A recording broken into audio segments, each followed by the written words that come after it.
Balochistan national party के मरकजी call पर पार्टी कायद सरदार अख्तर जान मेंगल के फर्जंद सरदार ज़ादा गोरगेन मेंगल विट के ताजिर बरादरी समेत सैकड़ों अफराद के खिलाफ जाली FIR के मुतालिक BMP डिस्ट्रिक्ट जागी के रहनुमाओं ने दूसरे रोज़ भी रजाकाराना तौर पर पुलिस थाने में गिरफ्तारी पेश की। रजाकाराना तौर पर गिरफ्तार होने वाले पार्टी दोस्तों ज़िले रहनुमाओं मोहम्मद हाशिम लजी, नसीर अहमद,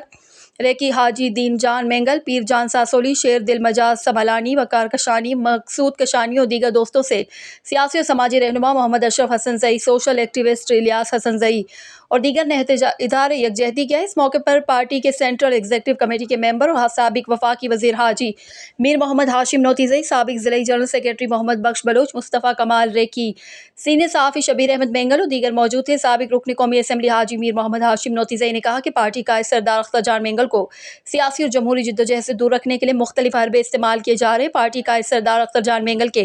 फर्जंद सरदार ज़ादा गोरगेन मेंगल विट के ताजिर बरादरी समेत सैकड़ों अफराद के खिलाफ जाली FIR दर्ज की गई, जो कि बदनीयती पर मबनी है। हुकूमत वक्त होश के नाखून लेकर फौरी तौर पर FIR ख़त्म करें।